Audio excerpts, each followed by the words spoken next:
ಮನೆಗೆ ಬಡತನ ಬರಲು 21 ಮುಖ್ಯ ಕಾರಣಗಳು. ಮನೆಯಲ್ಲಿ ಹರಿದು ಹೋದ ಬಟ್ಟೆಗಳನ್ನು ಅಥವಾ ಹರಿದ ಚಪ್ಪಲಿಗಳನ್ನು ಧರಿಸಬೇಡಿ, ಇದರಿಂದ ದಾರಿದ್ರ್ಯ ಹೆಚ್ಚಾಗುತ್ತದೆ. ರಾತ್ರಿ ಹೊತ್ತು ಕೈಕಾಲುಗಳ ಉಗುರುಗಳನ್ನು ತೆಗೆಯಬೇಡಿ. ಅಪ್ಪಿತಪ್ಪಿಯೂ ಮನೆ ಒಳಗೆ ತೆಗೆದಂತಹ ಉಗುರನ್ನು ಬೀಳಿಸಬಾರದು, ಇದು ಮಾಟ ಮಂತ್ರಕ್ಕೆ ಸಮಾನ ಎಂದು ಹೇಳುತ್ತಾರೆ. ಹಾಲಿನ ಪಾತ್ರೆ ತಳಹಿಡಿಯದಂತೆ ನೋಡಿಕೊಳ್ಳಿ. ಕೆಲವೊಮ್ಮೆ ಹಾಲು ಕಾಯಿಸಲು ಇಟ್ಟು ಮರೆತು ಹಾಲು ತಳಹಿಡಿದು ಸೀಕಲು ವಾಸನೆ ಬರುವ ಸಾಧ್ಯತೆ ಇರುತ್ತದೆ. ಹೂ ಹಾಗೂ ತುಳಸಿಯನ್ನು ಬಿರುಬಿಸಿಲಿನಲ್ಲಿ ಕೀಳಬೇಡಿ. ಶುಕ್ರವಾರದಂದು ತುಳಸಿಯನ್ನು ಕೀಳಲೇಬಾರದು. ಹೆಣ್ಣು ಮಕ್ಕಳು ತುಳಸಿಯನ್ನು ಕೇಳಬಾರದು. ಹಾಸಿಗೆ ಮೇಲೆ ಯಾವುದೇ ಕಾರಣಕ್ಕೂ ದುಡ್ಡನ್ನು, ವಿಳ್ಯದೆಲೆ, ಪೂಜೆ ಸಾಮಗ್ರಿಗಳನ್ನು ಇಡಬಾರದು. ಮನೆ ಮಂದಿಯೆಲ್ಲ ಸೂರ್ಯೋದಯಕ್ಕೆ ಮುಂಚಿತವಾಗಿ ಹಾಸಿಗೆಯಿಂದ ಏಳುವ ಅಭ್ಯಾಸ ಒಳ್ಳೆಯದು.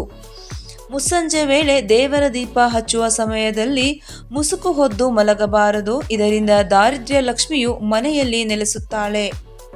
ಕುಂಕುಮ ಇಲ್ಲದ ಹಣೆಯನ್ನು ಯಾವುದೇ ಕಾರಣಕ್ಕೂ ಹೆಣ್ಣು ಮಕ್ಕಳು ಗಂಡನಿಗೆ ತೋರಿಸಬಾರದು.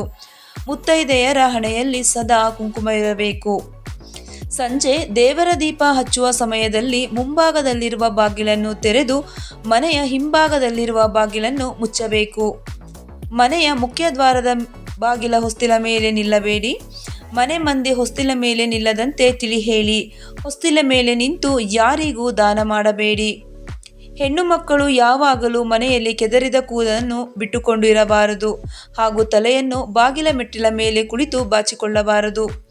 ಸೂರ್ಯ ಮುಳುಗಿದ ಮೇಲೆ ಮನೆಯ ಕಸವನ್ನು ಗುಡಿಸಬೇಡಿ. ಗುಡಿಸಿದ ಕಸವನ್ನು ಹೊರಹಾಕಬೇಡಿ. ಪೊರಕೆಯನ್ನು ಕಾಲಿಗೆ ತಾಗುವಂತೆ ಎಲ್ಲೆಂದರಲ್ಲಿ ಇಡಬೇಡಿ. ಅಕಸ್ಮಾತ್ ಕಾಲಿಗೆ ತಾಗಿದರೆ ಪೊರಕೆಗೆ ನಮಸ್ಕರಿಸಿ ಪೊರಕೆಯನ್ನು ತುಳಿಯುವುದರಿಂದ ಲಕ್ಷ್ಮೀ ದೇವಿಯು ಕೋಪಗೊಂಡು ಹೊರಹೋಗುತ್ತಾಳೆ ಎನ್ನಲಾಗುತ್ತದೆ.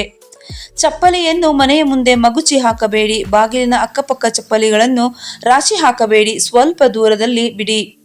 ರಂಗೋಲಿ ಹಾಕದೆ ಬಾಗಿಲ ಹೊಸ್ತಿಲನ್ನು ಹಾಗೆ ಬಿಡಬೇಡಿ.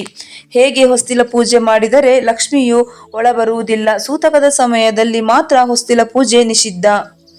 ಗೋಡೆಯ ಮೇಲೆ ಹೊರಗೆ ಮತ್ತು ಒಳಗಡೆ ಕಪ್ಪು ಬಣ್ಣದಿಂದ ವಿಕಾರವಾಗಿ ಚಿತ್ರಗಳನ್ನು ಬರೆಯಬೇಡಿ. ನಿಮ್ಮ ಪಾದಗಳನ್ನು ನೆಲಕ್ಕೆ ಸವರಿಕೊಂಡು ನಡೆದಾಡಬೇಡಿ. ಕಾಲಿನ ಪಾದವನ್ನು ಎತ್ತಿ ಇಟ್ಟು ನಡೆಯಿರಿ. ಆದಷ್ಟು ದಡದಡ ಶಬ್ದ ಬರದಂತೆ ನಡೆಯಿರಿ. ಶುಕ್ರವಾರದಂದು ಯಾರಿಗೂ ದುಡ್ಡನ್ನು ಸಾಲವಾಗಿ ಕೊಡಬೇಡಿ. ಕೊಡಲೇಬೇಕಾದಂತಹ ಸಂದರ್ಭ ಬಂದಾಗ ದೇವರ ಮೇಲೆ ಮುಂದಿಟ್ಟು ಅನಿವಾರ್ಯ ಸಂದರ್ಭಕ್ಕೆ ಕೊಡುತ್ತಿದ್ದೇನೆ ಎಂದು ಪ್ರಾರ್ಥಿಸಿ. ಮಾಂಸಾಹಾರಿಗಳಾಗಿದ್ದರೆ ವಾರ ಒಪ್ಪತ್ತು ಮಾಡುವ ದಿನ ಮನೆಯಲ್ಲಿ ಮಾಂಸಾಹಾರ ಮಾಡಬೇಡಿ ಹಾಗೂ ಸೇವಿಸಬೇಡಿ. ವರ್ಷದಲ್ಲಿ ಒಮ್ಮೆಯಾದರೂ ಮನೆ ದೇವರು ಇರುವ ಸ್ಥಳಕ್ಕೆ ಹೋಗಿ ಪೂಜೆ ಪುರಸ್ಕಾರಗಳನ್ನು ಮಾಡಿಸಿಕೊಂಡು ಬನ್ನಿ. ಹಿರಿಯರು ಹಿಂದಿನಿಂದ ನಡೆಸಿಕೊಂಡ ಬಂದ ಆಚಾರ ವಿಚಾರ, ಸಂಸ್ಕೃತಿ, ಸಂಪ್ರದಾಯಗಳನ್ನು ಮುಂದುವರಿಸಿಕೊಂಡು ಹೋಗಿ.